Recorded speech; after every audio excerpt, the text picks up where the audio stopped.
अब देखो एक नया टॉपिक करते हैं, रियलाइजेशन एक्सपेंसेस क्या होते हैं। जो हमने ट्रांसफ़र किए थे ना एक स्टेज सी में, रियलाइजेशन एक्सपेंसेस होते क्या हैं।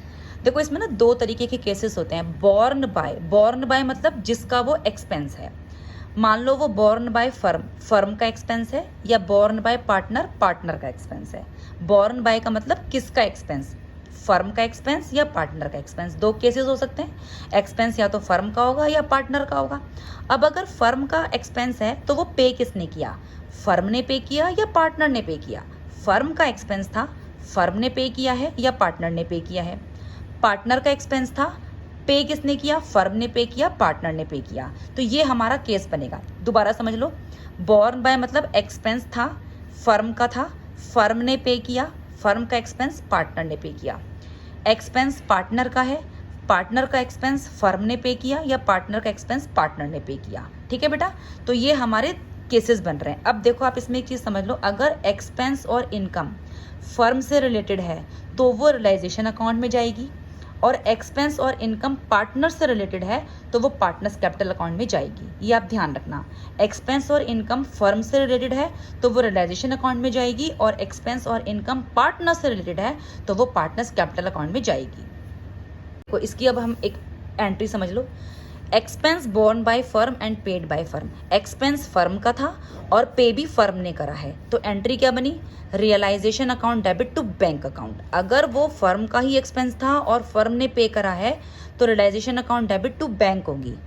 एक्सपेंस बॉन्ड by firm and paid by partner, अगर फर्म का एक्सपेंस था लेकिन पार्टनर पे कर रहा है तो मैंने बताया था कि रिलेटेड टू पार्टनर होगा तो वो पार्टनर्स कैपिटल अकाउंट में जाएगा, तो realisation account debit to partners capital account. ठीक है बेटा, अगर एक्सपेंस बॉन्ड बाय पार्टनर है और पेड बाय फर्म है, यानी पार्टनर का एक्सपेंस था लेकिन पे कर रही है फर्म, तो partners capital account debit to bank की एंट्री होगी। अगर एक्सपेंस पार्टनर का था और पे भी पार्टनर ही कर रहा है तो इस केस में कोई भी एंट्री हम नहीं करेंगे। ठीक है बेटा, तो ये जो हमारा टॉपिक था realisation account, borne by firm, paid by partner, expense बॉन्ड by partner, paid by firm और पेड बाय पार्टनर। तो इसकी जो एंट्रीज हैं वो ऐसे थी जो मैंने आपको बता दिया है कि अगर फर्म का एक्सपेंस है और फर्म पे कर रही है तो realisation account debit to bank account, यानी रियलाइजेशन अकाउंट में टू बैंक की एंट्री आएगी। एक्सपेंस बॉन्ड बाय फर्म है और पेड बाय पार्टनर है, फर्म का एक्सपेंस था लेकिन पार्टनर ने पे किया तो रियलाइजेशन अकाउंट में तो realisation account debit to partners capital account आ जाएगा, यानी पार्टनर्स कैपिटल अकाउंट में तो बाय रियलाइजेशन आएगा और रियलाइजेशन अकाउंट में टू पार्टनर्स कैपिटल अकाउंट आ जाएगा।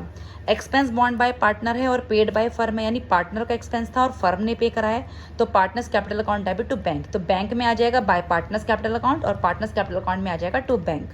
अगर एक्सपेंस पार्टनर का था और पे भी पार्टनर ही कर रहा है तो इस केस में कोई भी एंट्री नहीं होगी।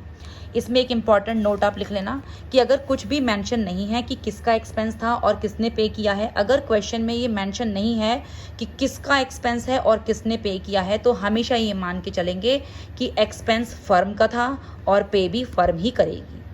ठीक है बेटा, अगर क्वेश्चन में कुछ भी मेंशन नहीं है कि किसका एक्सपेंस है और कौन पे कर रहा है, तो आप ये मान के चलो कि एक्सपेंस जो है बॉर्न भी फर्म का होगा और पे भी फर्म का होगा, यानी एक्सपेंस फर्म का है और पे भी उसको फर्म ही करेगी।